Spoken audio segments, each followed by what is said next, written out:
ஆண்டவர் இயேசு கிறிஸ்துவில் என் பிரியமான சகோதர சகோதரிகளே, நீங்கள் மகிழ்ச்சியாக இருக்கின்றீர்களா? உண்மையில் உங்களால் எத்தனை பேர் மகிழ்ச்சியாக இருக்கிறார்கள் என்பதுதான் மிக மிக முக்கியம். மனிதர்களில் இத்தனை நிறங்களா? இன்றைக்கு இறைவாக்கு பகுதிகளில் பல்வேறு விதமான மனிதர்களை பார்க்கிறோம். முதலில் அந்த மறைநூல் அறிஞர்கள், அறிவுத்திறனுடன் விடையளித்த மறைநூல் அறிஞன் ஒரு பக்கம். ஆனால் பெரும்பாலான மறைநூல் அறிஞர்கள் இன்றைக்கு ஆண்டவர் குறிப்பிடுவது போல்தான் இருந்தார்கள். தொங்கலாடை அணிந்து கொண்டிருந்தார்கள், மற்றவர்களின் கவனத்தை கவர்வதற்காக. சந்தை வெளியில் மற்றவர்கள் வணக்கம் செலுத்த வேண்டும் என்று காத்து கொண்டிருந்தார்கள். முதல் இருக்கையை எல்லா இடங்களிலும் தேடினார்கள். ஜெபிப்பதாக நடித்து கொண்டிருந்தார்கள். பகட்டாக உடுத்தி கொண்டு பாராட்டுக்காக, கைத்தட்டலுக்காக காத்து கொண்டிருந்த அந்த வெளி வேடர்களை ஆண்டவர் சாடுகின்றார். வேலியே பயிரை மேய்வது போன்று கைம்பெண்களை, அனாதைகளை, ஆதரவற்றவர்களை காப்பதற்கு பதிலாக அவர்களின் வீடுகளை இவர்கள் கவர்ந்து கொள்ளுகிறார்கள். ஆண்டவருடைய சீடர்கள் இப்படி இருக்கக்கூடாது. உங்களில் முதல்வனாயிருக்க விரும்புகிறவன் எல்லாருக்கும் கடையனாயிருக்கட்டும், பணியாளனாயிருக்கட்டும் என்றுதான் ஆண்டவர் தம் சீடர்களை அழைத்தார். பதவி என்பது பணிபுரிய ஒரு வாய்ப்பு என்று ஆண்டவர் உணர்ந்து கொள்ள அழைப்பு விடுத்தார். இத்தகைய சூழ்நிலைகளில்தான் தாம் கண்ட மறைநூல் அறிஞர்களை ஆண்டவர் கண்டனம் செய்கின்றார்.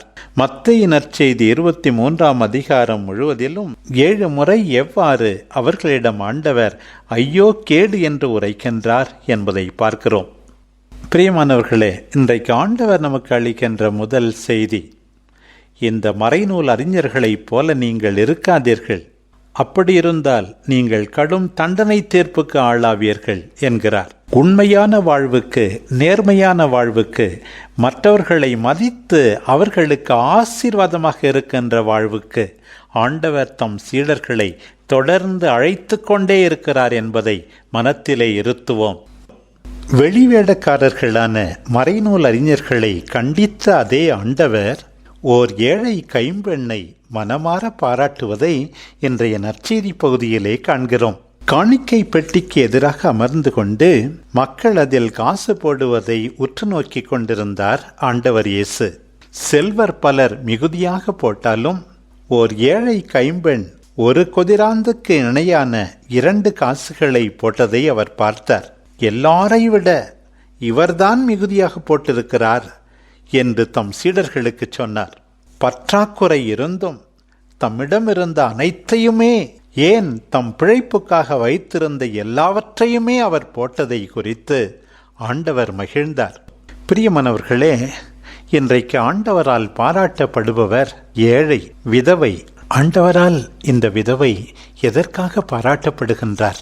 தாராள குணத்தோடு தன்னிடம் உள்ளதையெல்லாம் கொடுத்து ஆண்டவரையே நம்பியிருக்கின்ற வாழ்க்கையை அவர் எண்பித்தார். ஆண்டவருக்கும் சரி, அயலாருக்கும் சரி, எவ்வளவு கொடுக்கிறோம் என்பது முக்கியமல்ல, எதற்காக கொடுக்கிறோம், எந்த உள்ளத்தோடு கொடுக்கிறோம் என்பதுதான் முக்கியம் என்பதை ஆண்டவர் உணர்த்துகின்றார். பிரியமானவர்களே, நாமும் தான் ஆண்டவருக்கு கொடுக்கிறோம், அயலாருக்கும் கொடுக்கிறோம். எந்த உள்ளத்தோடு கொடுக்கிறோம்? மனமோந்து கொடுக்கின்றோமா? நம்முடைய உணவு, உடை, இருப்பிடம், பொழுதுபோக்கு, வாகனங்கள், விளையாட்டு, விடுமுறை செலவு இவற்றையெல்லாம் கவனித்த பிறகுதானே ஏனோ தானோ என்று பல நேரங்களிலே கொடுக்கிறோம். தேவையில் இருக்கின்ற நம்முடைய சகோதர சகோதரிகளுக்கு நம்முடைய நேரத்தை கொடுக்க தயாராயிருக்கிறோமா? நம்முடைய உழைப்பை கொடுக்க தயாராயிருக்கிறோமா? நம்முடைய திறமைகளை கொடுக்க தயாராயிருக்கின்றோமா? பல நேரங்களில் வேண்டா வெறுப்போடு, ஏனோ தானோ என்று, இன்னும் சில நேரங்களில் விளம்பரத்துக்காக நாம் கொடுத்தால் இவையெல்லாம் ஆண்டவருக்கு ஏற்புடையதே இல்லை. என்றைக்காவது உணர்ந்து கொள்வோம், ஆண்டவர் பார்க்கிறார் என்று மனமு வந்து நம்மையே அவருக்கும் நம் குடும்பத்தாருக்கும், முக்கியமாக சமூகத்தில் துன்பச் சூழ்நிலைகளில் சிக்கி தவிக்கின்ற அத்தனை பேருக்கும் ஏதாவது செய்ய வேண்டும் என்று முயற்சி எடுப்போம். தம்மையே எவ்வித மிச்சமுமின்றி ஆண்டவரைப் போல கொடுத்து வாழ்ந்தவர்தான் பவுலடியார். அவருடைய நிகழ்காலம் சாவு அருகாமையில் உள்ளது. நான் பிரிந்து செல்ல வேண்டிய நேரம் வந்துவிட்டது என்கிறார். கடந்த காலத்தை திரும்பி பார்க்கிறார். நல்லதொரு போராட்டத்தை மேற்கொண்டேன், ஓட்டத்தை முடித்துவிட்டேன், விசுவாசத்தை பாதுகாத்தேன் என்கிறார்.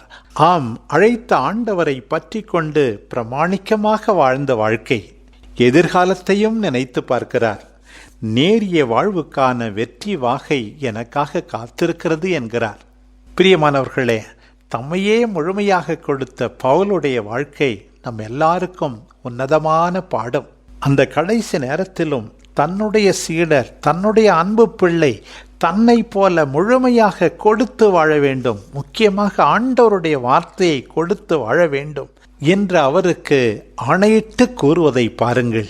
இன்றைக்கு அவர் கூறுவது தீமோத்தேயுவுக்கு மட்டுமல்ல, ஆண்டவரில் நம்பிக்கை கொண்ட இந்த நற்செய்தியை கேட்டுக்கொண்டிருக்கிற நம் எல்லாருக்கும் வழங்கப்படுகின்ற செய்தி இதுதான். நாம் எல்லாரும் பவுலடியார் கூறுவது போல இறை வார்த்தையை தொடர்ந்து அறிவிக்க வேண்டும்.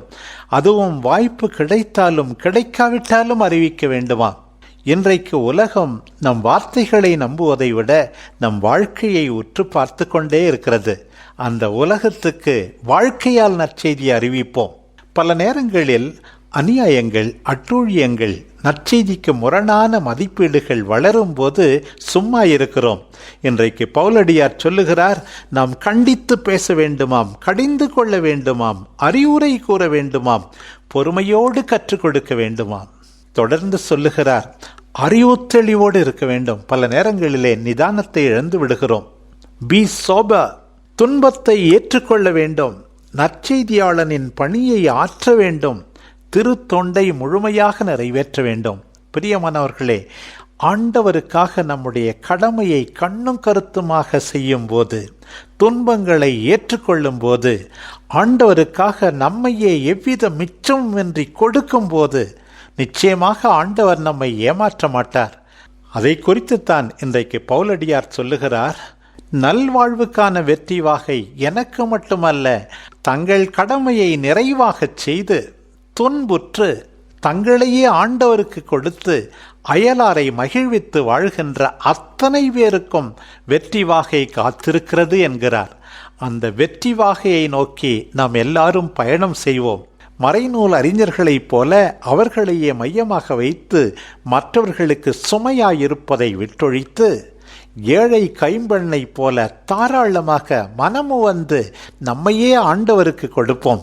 பவுலடியாரைப் போல விசுவாசத்தை பாதுகாப்போம். தீமோத்தேயுவுக்கு அறிவுறுத்தப்பட்டது போல நாமும் வாழ்ந்து காட்டுவோம். நம்முடைய நல்வாழ்வுக்கான வெற்றி வாகையை ஆண்டவர் நிச்சயமாக நமக்கு கொடுப்பார். ஆமென்.